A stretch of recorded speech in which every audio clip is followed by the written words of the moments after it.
Assalamualaikum warahmatullahi wabarakatuh, and good day to everyone. So today we're going to continue with 2 degree of freedom system. So basically for 2 degree of freedom system, if you can still remember the definition of number degree of freedom system, so for 2 degree of freedom system we can have either 2 mass and 1 axis, or we could have 1 mass and 2 axes. Okay, we're going to look on the definition later on. So what basically will be covered for 2 degree of freedom system? We're going to look on equation of motion.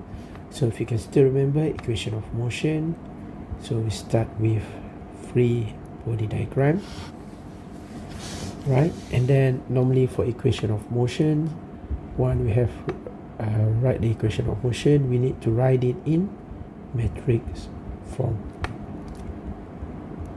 So for 2 degree of freedom system, we will have 2 by 2 matrix. Alright, next we're going to look on free vibration of undamped translation system. So what we're going to look at is basically equation of motion, and then once we obtain the equation of motion, we can get the natural frequencies. So it's a plural here, it's not same with a single degree of freedom system, because we have 2 degree of freedom system, so we will have 2 natural frequency which are omega n1 and omega n2. Okay, and then we will also look on how do we find the mode shape. So what is mode shape? Mode shape tells us the direction of each mass as one mass is moving. For example, if we have 2 degree of freedom system, so let's say this is m1, this is mass number 2, so we have k1 here and we have k2 here. So assuming that both mass are moving to the left, so what does mode shape tells us? So mode shape tells us if mass 1 is moving 2 units to the left, so how about mass 2? So mass 2 will move like how many units to left or right?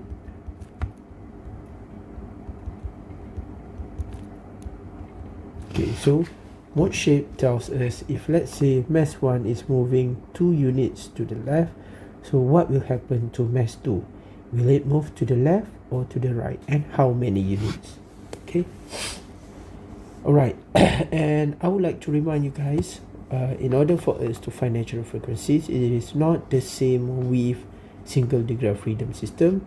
So for single degree of freedom system, we can get omega n is equals to square root k over m, but this is only for single degree of freedom. Okay, and it does not apply with 2 degree of freedom. Okay, please remember that. There are ways that we can get natural frequencies of the system, which is by using Cramer's rule. Okay, and we will also look on free vibration of torsional system. Okay, if you still remember, this is translational system, and for torsional system, for example, we have so this is I1, I2, and we have KT1.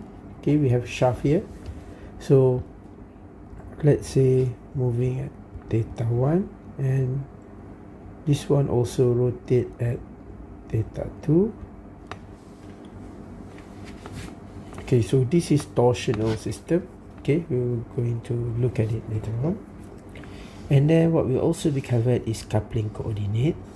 So coupling coordinate, it is not similar with it is combination. Okay, coupling coordinate is a combination of translational and rotational.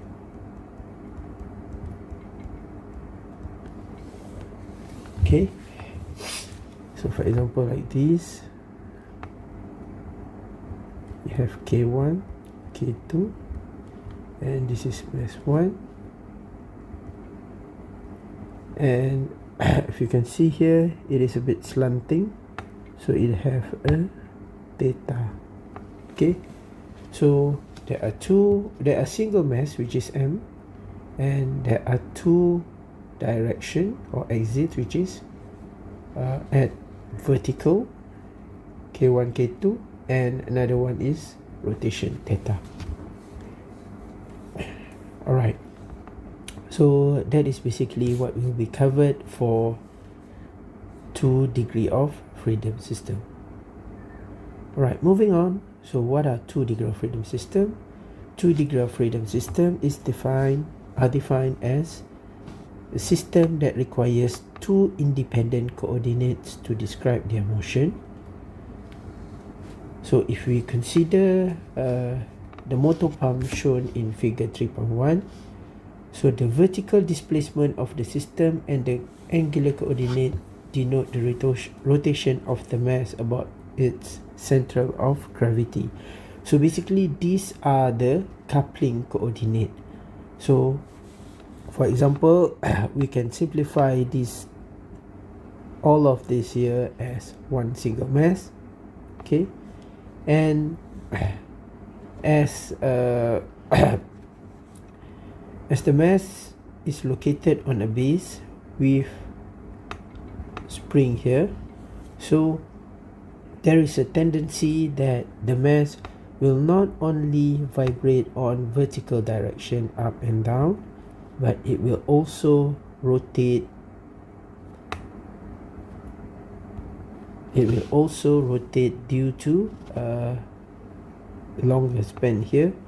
So basically we can simplify it as a 2 degree of freedom system. So this is a coupling coordinate example. Okay, don't worry, we'll look at it later on. Alright, so a general rule to define number of degree of freedom system, if you can still remember, is number of masses multiply with possible type of motion. So what I taught you before is that number of mass multiply with number of axis. Okay, so if you consider this, okay, this is a 2 degree of freedom system. However, you can see that there are a lot of spring or stiffness here. For example, we can write this as A, B, C, D, E, F, G, H, I, J, K, L, M, N, O, P. So we can see that there are 8 spring on the vertical direction, which is I until P. Okay, vertical direction I until P, which resists the movement of the mass in vertical direction. And we've got another 8 of spring that resists the motion in horizontal direction, which is A until H. So basically we can simplify this diagram as one single mass here, M, and this K1 is actually a summation of K in X axis, X direction, okay, which is A until H. Right, so basically instead of drawing 8 number of spring here, we can simplify it, or we can summarize it as one single spring, which is the summation of k in x-axis. And for vertical direction, we can simplify it same as k2, where k2 is actually a summation of k in y-axis, which is I until p. Okay, so this is another way of how we can simplify our diagram. Okay, so let's look at some example of 2 degree of freedom system. So this one is a 2 degree of freedom system, even though it have only one mass, but there are 2 axes here, horizontal direction and vertical direction. And this is another example of 2 degree of freedom system.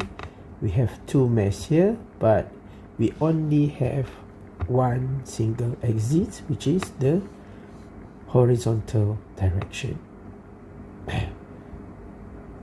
Okay, that's all for the introduction of 2 degree of freedom system.